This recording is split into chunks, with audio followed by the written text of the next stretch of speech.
day, dear students. It's now time and explore life with technology and livelihood education in our quarter 3, week 7. This is Ma'am Sheila V. Uwarde from Kanumay East National High School, and welcome to Valenzuela Live. Come with me as we explore new things, knowledge, and skills in TLE 8 at the comfort of your home. Enjoy learning and studying by getting your self-learning module, pen,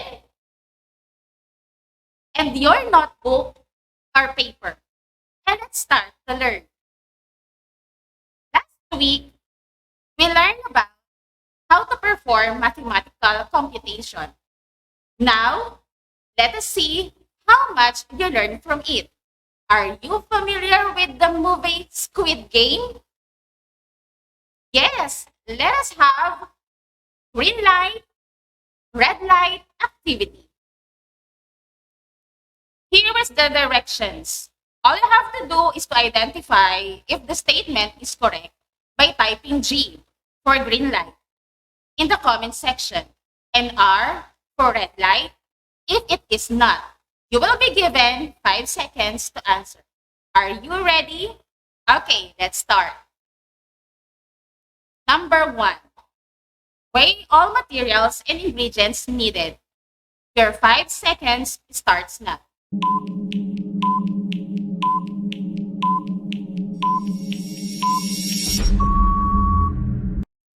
If you answered G, then you are correct.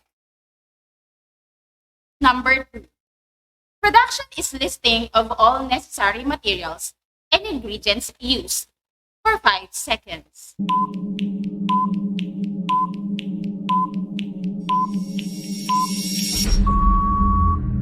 If your answer is R, very good, students.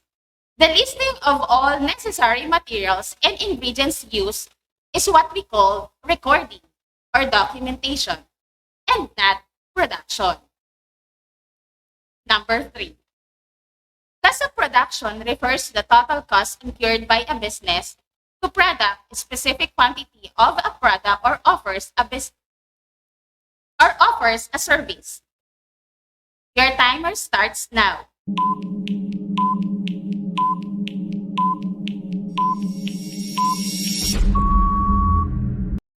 If you answered G, then great learners. I can see that you all have learned something in the previous topic. Now, let us enjoy today's new lesson. Our learning competency: interpret plans and drawings. For the learning outcomes, interpret layout plan. Layout plans of fish processing area are interpreted based on set standards. Signs and symbols are translated according to established standards. For the learning objectives, identify the signs and symbols to be used in layout plan for fish processing. Construct a layout plan for fish processing area with signs and symbols based on standards. Understand the translation of signs and symbols used in layouting of plan for processing according to established standards. To begin our new lesson, let us have another activity. Let us play Guess the Word.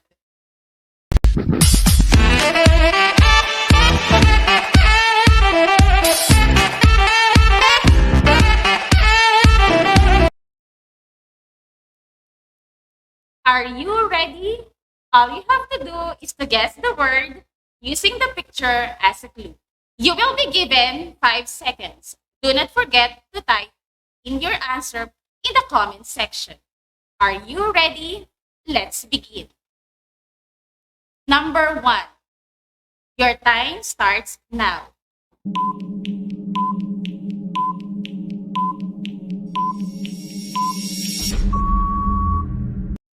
your answer is input or output, you are correct.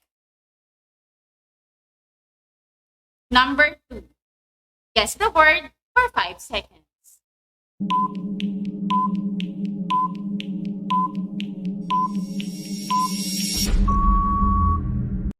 If you answered lay, then out, or layout, great learners. Number 3, your time starts now.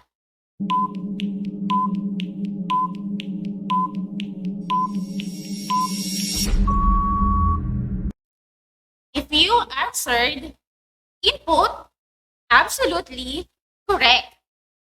Number 4.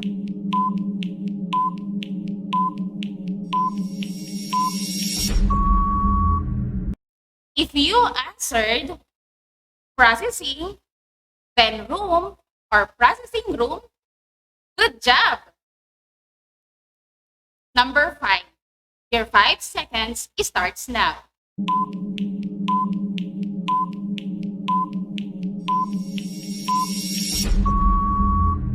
If your answer is plant, then layout, or plant layout, yeah, that's right.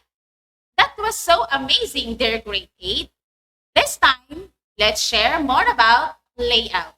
A plant layout is designed to obtain a physical arrangement of different entities of a facility that most economically meets the required output in terms of both quantity and quality.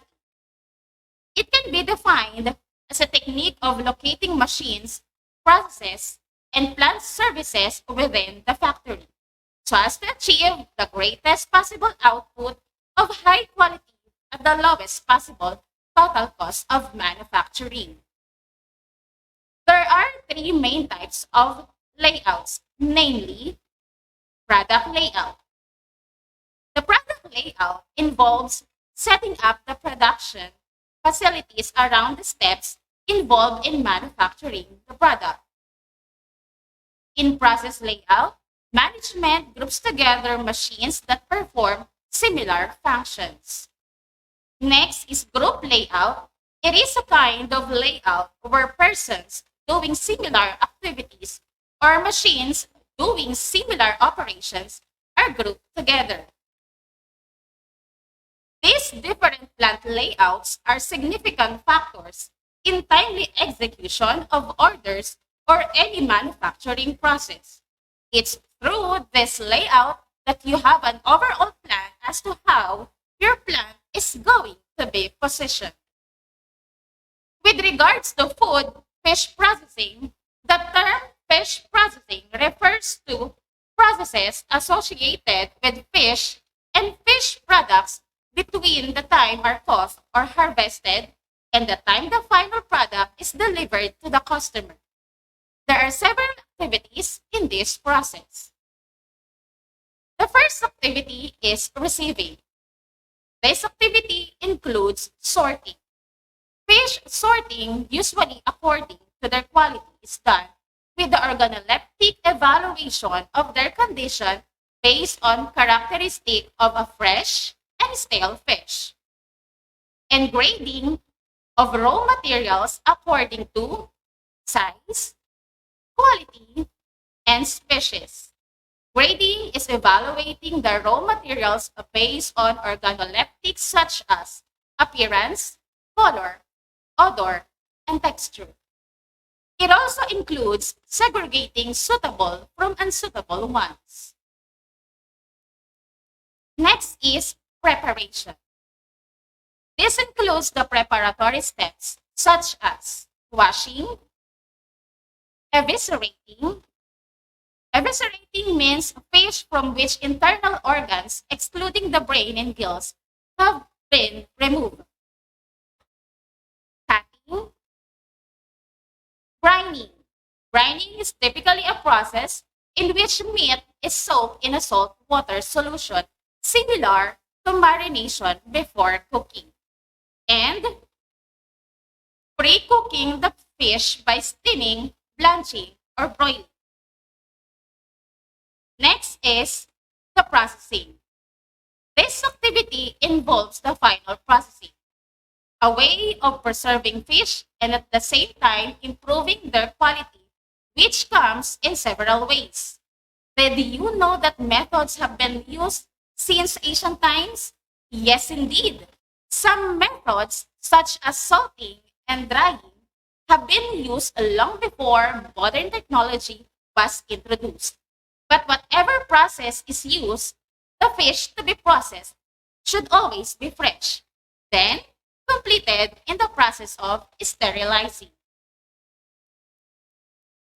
The activity involves the final treatment. Sterilization is important preservation method to preserve our foods.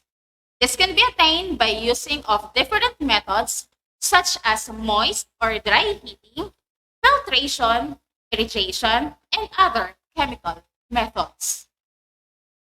One of the sterilization technique is the canning process that kills microorganisms already present on the fish, prevents further microbial contamination, and inactives degradative enzymes.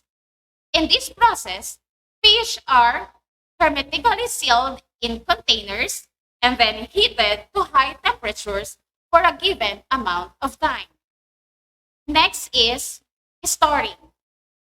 Storage room is provided for storing finished product such as canned, bottled fish, smoked fish, salted fish, pickled fish, and other processed fishery products.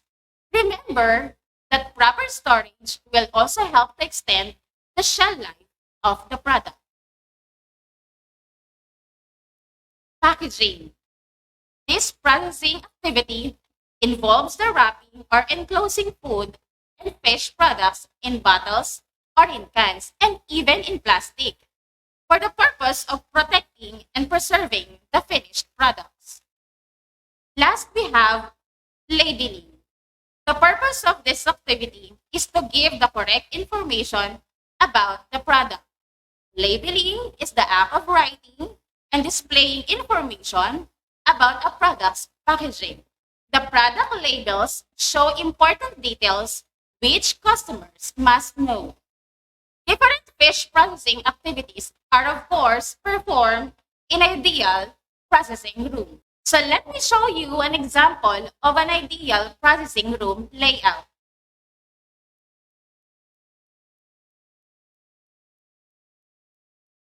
This is an example of ideal processing room layout. Consider the measurement in layouting a processing room. The purpose of measurement can be categorized as measurement being in the service of quality, monitoring, safety, making something fit like designs and assembly, and problem solving. It is also used to measure interior and exterior dimensions such as rooms, walls, doors, windows, and fire protection system details. In the processing room, there are also different areas for specific tasks. Number 1, we have the entrance. This is where items or fish are being received. Number 2, we have the lecture space. These spaces may be called lecture rooms, lecture demonstration rooms, seminar rooms, staff or open staff study room, processing room, and study service. Number 3, working table. Table at which one may work, especially one with drawers or compartments for holding tools or materials. Number 4, the processing area. This processing unit shall have sufficient protection against the entry and harborage of insects, birds, or other vermin. Number 5, the ref or refrigerator. The fundamental reason for having a refrigerator is to keep food cold. Cold temperatures help food stay fresh longer. The basic idea behind refrigeration is to slow down the activity of bacteria. Next, the teacher's table. I know that everybody is familiar with this. We have the storage. The storage area is the place where finished products are being stored or kept until they are needed. And the tub or toilet, a facility and services for safe disposal of human waste. Here are some symbols used in making processing layout. We have the gas cooktops, fire extinguisher, we have the toilet, then sink, and standing sink. Do you still remember the different areas in layout of an ideal processing room? Nice! I think you can answer this. Now this time, get ready for another exciting activity. Just name it. All you have to do is to name the area included in the box. You have only 5 seconds to answer. Do not forget to type in your answer in the comment section. Ready? Let's begin. Number 1. Your time starts now.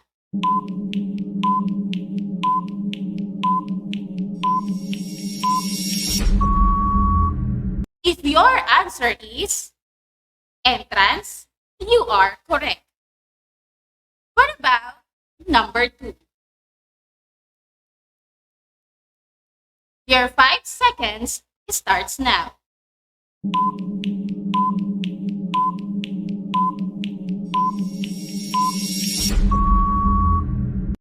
If your answer is storage, then very good, grade 8. Let's go with number 3. 5 seconds starts now.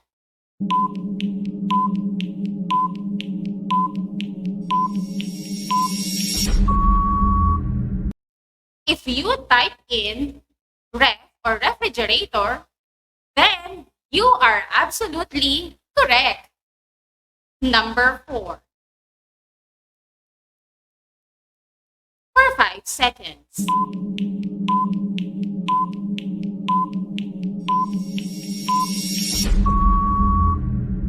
If you answered processing area, then again, great. Lastly, number 5. Your time starts now.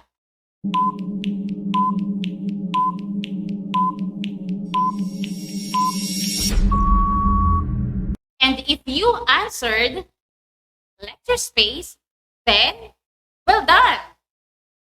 You're doing a good job, grade 8. I'm so glad that all of you answered it perfectly. Now this time, after we shared ideas about fish processing activities and saw with the layout of an ideal processing room, let us check what you have learned from it. Let us answer, match me if you can. For the directions, all you have to do is to match the descriptions in column A by typing the corresponding letter of the fish processing activities in column B. You will be given 5 seconds to answer. Just type in your answer in the comment section. Are you all set, dear grade 8? Great! Let us have number 1. Includes preparatory steps like washing and pre-cooking of the fish. Your time starts now.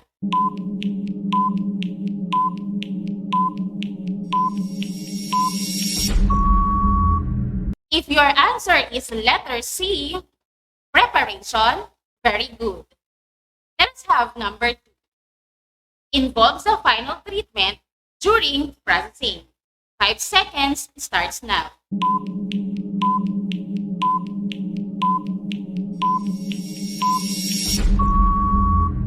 If you type in letter E, good job. What about number 3? Involves segregating suitable from unsuitable ones for 5 seconds.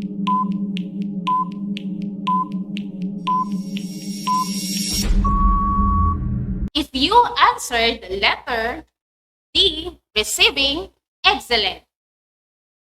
Number 4. A practicing activity which purpose is to give the correct information about the product for 5 seconds.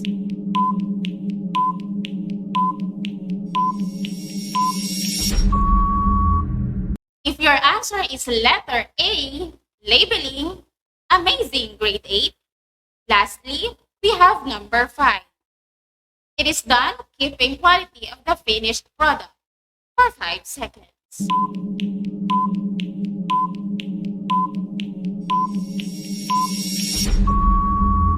If your answer is letter F, storing, then you are correct, grade 8. Who among you got a perfect score? Can I request for a purple heart emoji?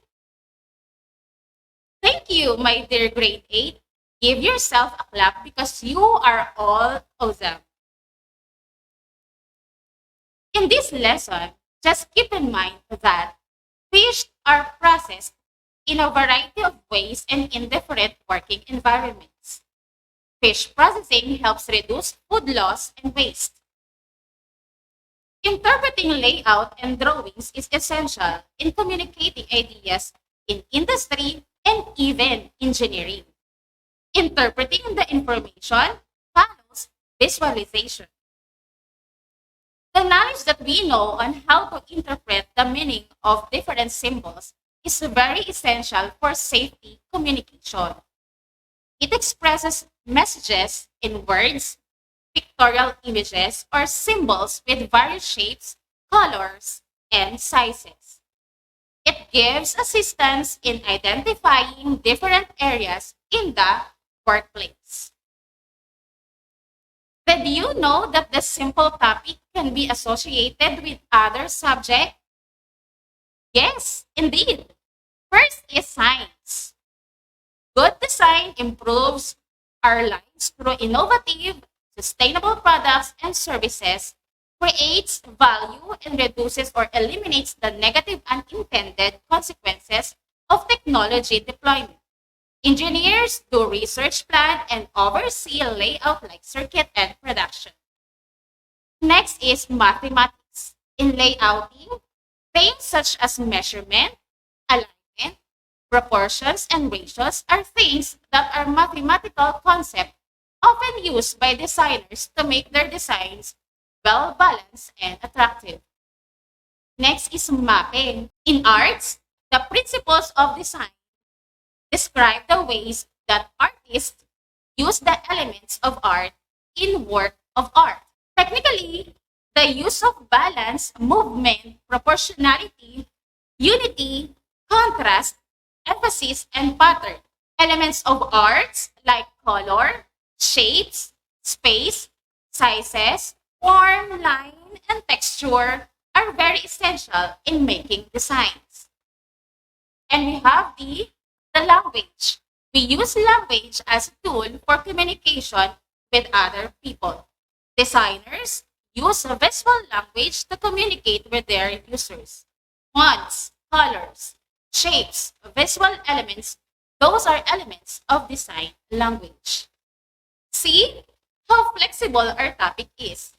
Did everyone enjoy the lesson? Well, I really enjoy it too. For your assignment, create your own layout of an ideal processing room. To make it more exciting in doing your task, you may use some mobile applications like Minecraft in building your fish processing room layout. If not, still, you may use other materials like paper and pen in creating your task. Rubric will be provided by your TLE teacher to assess your work. Again, this is Ma'am Sheila or Ma'am Chi leaving you with these words. Great things are done by a series of small things brought together by Vincent van Gogh. Thank you and have a great day ahead, my dear grade 8. Keep safe and God bless everyone. Bye.